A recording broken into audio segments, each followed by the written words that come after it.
Bonjour et bienvenue à vous, la bienvenue sur Ardennes TV et sur les ondes de Radio 8 Ardennes. C'est déjà la dernière des émissions qu'on vous a proposées toute cette semaine durant autour de la semaine de l'industrie. La semaine de l'industrie, c'est comme chaque année l'occasion pour vous toutes et vous tous de changer votre approche du monde industriel en prenant conscience que des carrières sont encore et toujours possibles dans un secteur qui continue à recruter et qui, vous le verrez dans les années à venir, continuera à perdurer avec des métiers de plus en plus hautement technologiques. Voilà le leitmotiv de cette semaine de l'industrie. Tous les jours, vous avez suivi ces émissions sur Ardennes TV, plus nombreux et nombreux chaque jour, et puis vous avez visité la Chambre de commerce et d'industrie des Ardennes qui vous proposait de découvrir des pièces hautement technologiques et une véritable entreprise hautement numérique, le tout agrémenté de conférences. Ces conférences, nous avons essayé de vous les faire vivre en condensé sur Ardennes TV. Aujourd'hui, il s'agit de l'égalité des emplois et des chances autour des carrières de l'industrie. Pour ce faire, nous avons invité deux protagonistes. La première est une jeune dame qui s'appelle Chloé Montero. Bonjour Chloé. Bonjour. Vous êtes, Chloé, en BTS en seconde année, c'est-à-dire en terminale, au pôle formation des industries technologiques de Charleville-Mézières. Vous y préparez un BTS maintenance industrielle. Est-ce que c'est bien cela ? C'est bien ça. Et quand on sait que vous avez du caractère, nous n'avons pas intérêt à commettre d'erreurs. Il ne faut pas en commettre plus avec le directeur des ressources humaines du site de PSA Charleville, monsieur Philippe Irlande. Bonjour monsieur. Pas d'erreur non plus en ce qui vous concerne. Tout va bien. Vous serez interrogé, madame et monsieur, par René Heidbraham de Radio 8 Ardennes, notre complice depuis déjà plusieurs semaines sur Ardennes TV, lorsqu'il s'agit de bâtir des concepts autour de l'économie et de l'information. Il est notre couteau suisse indispensable. Bonjour René. Bonjour à tous. Alors on va démarrer justement avec Philippe Irlande. Donc on le rappelle, vous êtes directeur des ressources humaines chez PSA Peugeot Citroën des Ayvelles. Parlez-nous tout d'abord de l'effectif actuel du site Carolo. Bon, le site de Charleville compte aujourd'hui environ 2000 personnes, essentiellement des salariés de PSA et puis une trentaine d'intérimaires.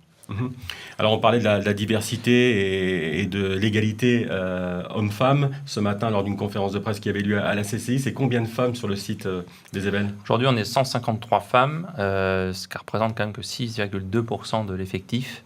C'est peu, mais nous avons engagé des actions en fait, pour inverser la tendance depuis une dizaine d'années, pour justement féminiser au maximum et rendre compte que les métiers de la fonderie ne sont pas réservés aux hommes. Alors, mixité homme-femme, mais également, surtout, peut-être la diversité.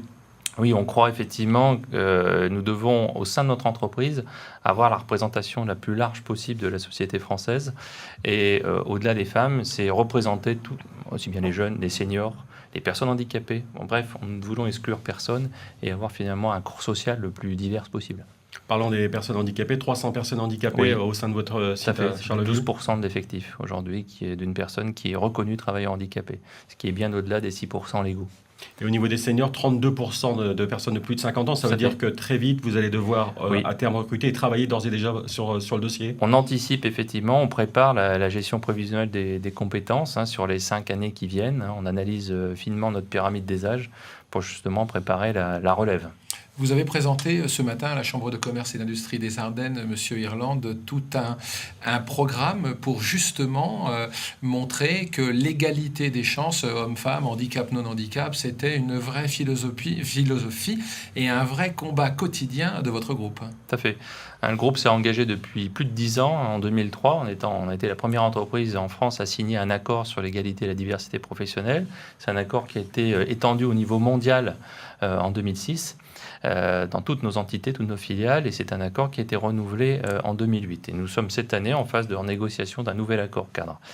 C'est un accord qui est décliné en 6 domaines, à la fois dans la féminisation des recrutements, la diversité des recrutements, dans la formation, dans la conciliation vie professionnelle, vie privée, dans l'amélioration des conditions de travail, dans l'amélioration de la parentalité, mieux concilier la vie professionnelle et la vie privée. Et c'est un accord qui est suivi de plans d'action, site par site, entité par entité, parce qu'il ne suffit pas de faire de l'incantation, il faut aussi aller à l'action. Alors justement, on parlait de la présence des femmes et de l'importance de la présence des femmes dans les sociétés. Vous l'avez souligné également, très important pour des secteurs comme la conception. Tout à fait. En fait, on a une volonté de diversifier nos équipes dans toutes les entités, notamment dans la conception de nos véhicules. On est parti d'un constat simple, c'est qu'aujourd'hui, plus un conducteur sur deux est une femme, et que les attentes des deux sexes sont peut-être un peu différentes, et qu'il était aussi important à la phase conception d'un véhicule, d'intégrer des dimensions et des attentes qui ne sont pas forcément la vitesse, la performance pure d'un véhicule. Alors, parlons plus globalement du groupe. Hein. Vous êtes présent dans 160 pays. Tout à fait. Le groupe PSA, aujourd'hui, c'est un peu moins de 200 000 personnes, avec une forte présence internationale. En Europe, bien sûr, mais aussi dans des pays émergents comme la Chine, l'Amérique latine. Donc, c'est plus de 260 pays, effectivement, aujourd'hui. Vous qui avez vu du pays, justement, vous avez passé quelques temps en Chine. Quelle est la conception? Est-ce qu'elle est différente par rapport à la conception qu'on a ici?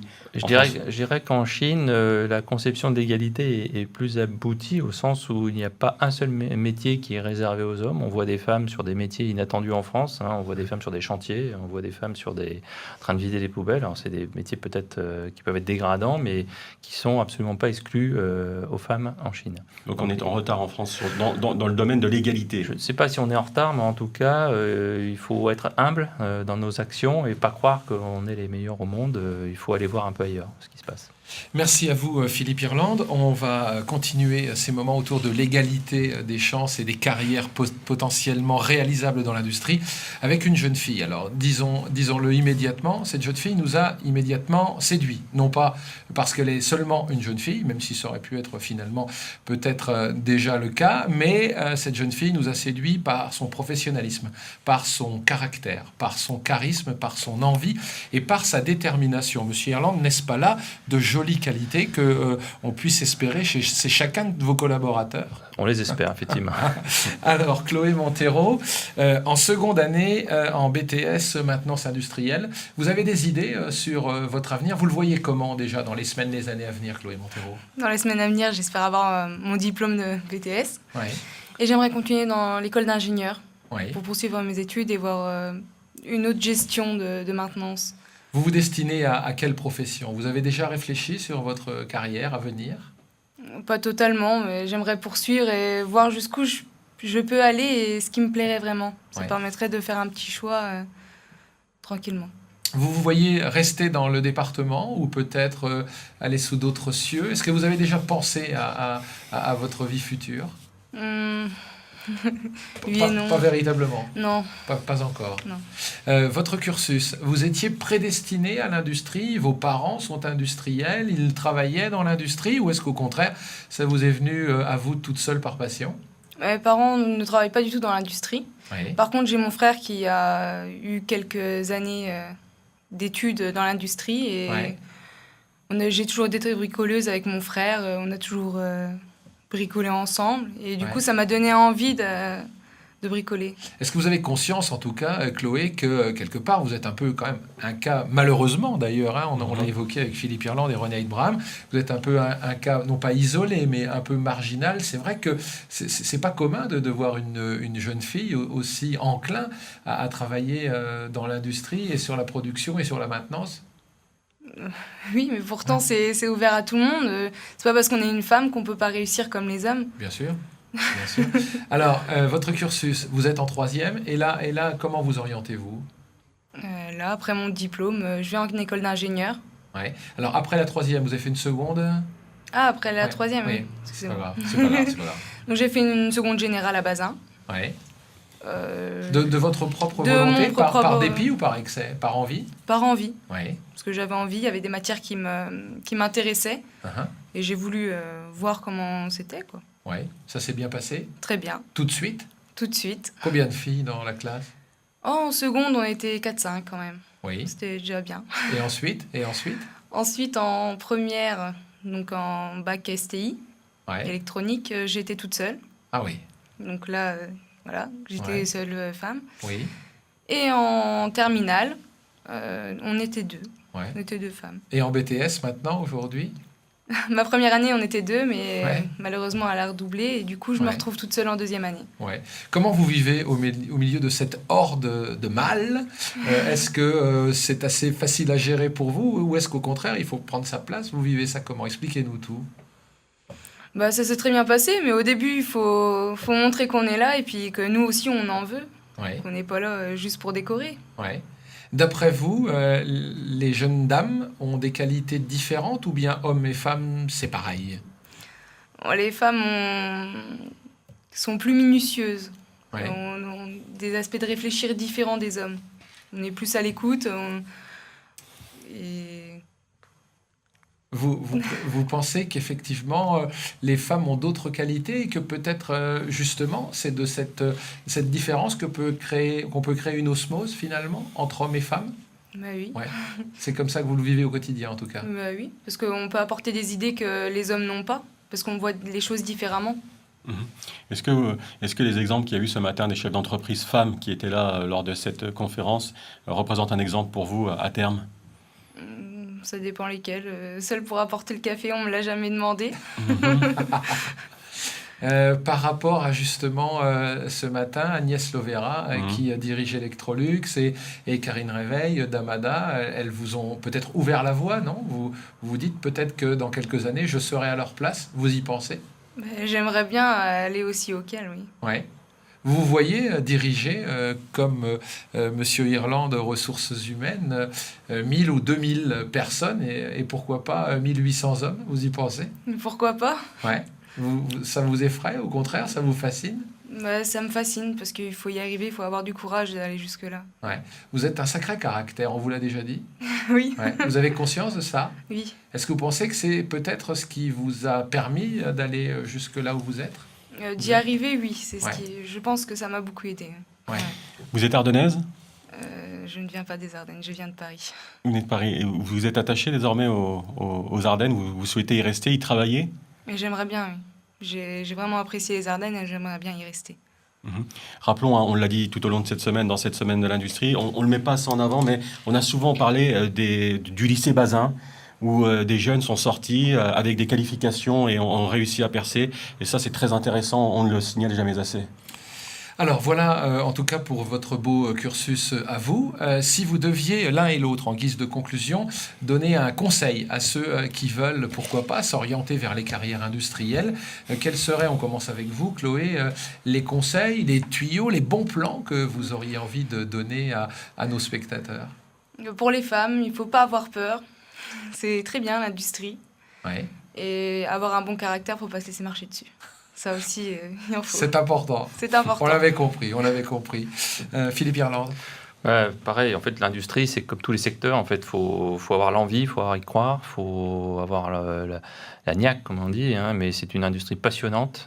C'est une entité où aujourd'hui, on a des milliers d'emplois vraiment différents, de haute technicité. On rigole pas dans l'industrie au sens où on n'a pas droit à l'erreur. C'est du top niveau et c'est aussi le prix à payer pour rester compétitif durablement en France. Hein, c'est avoir le coup d'avance. Et l'industrie, c'est tout sauf de la basse technicité. C'est de la haute technicité, c'est de la forte valeur ajoutée. Et c'est grâce aux hommes et aux femmes qui y travaillent qu'aujourd'hui, on arrive encore à avoir une très belle fonderie comme celle de Charleville. Justement, quelles sont les perspectives de cette fonderie de Charleville pour les prochains mois, les prochaines années? Les perspectives sont bonnes. Hein. Il n'y a pas d'inquiétude à avoir sur l'avenir du site, comme on l'entend souvent, parce qu'on est un peu le bateau amiral de la région. Non, les perspectives sont bonnes. Elles sont bien sûr liées au marché européen. On est tributaire du marché automobile. Néanmoins, le début d'activité d'année pour PSA est plutôt bon. Et donc, l'activité de l'usine est correcte sur ce début d'année. On s'en réjouit. On s'en réjouit. C'était l'ADER de ce journal de l'industrie sur Ardennes TV. Vous en retrouverez les meilleurs moments sur Radio 8 grâce à René Abraham. Bien, on se retrouvera, j'espère, l'année prochaine. Mais d'ici là, ne manquez pas de plusieurs rendez-vous qui auront lieu d'ici l'été autour de l'économie et de l'industrie dans les Ardennes. C'est avec un brin de mélancolie que nous allons donc cesser ce journal de l'industrie sur Ardennes TV. Non sans préalablement vous avoir salué, Philippe Irlande. C'est la première fois qu'on vous recevait. Et ce fut un plaisir que nous espérons partager. En tout cas, c'est même. quand vous avez envie. Merci beaucoup. Chloé Montero, on a envie de vous dire une belle carrière à vous. Gardez votre insouciance, votre charisme, votre caractère et votre envie d'aimer les hommes dociles. À très bientôt. À très bientôt. René Abraham, merci beaucoup. Merci. Et à très très bientôt. Je crois dès lundi d'ailleurs Dès lundi. sur Dans- Ardennes TV. Oui, dans une spéciale municipale, on fera le retour avec comme invité Boris Ravignon, le nouveau maire de Charleville. À lundi, au revoir. Au revoir.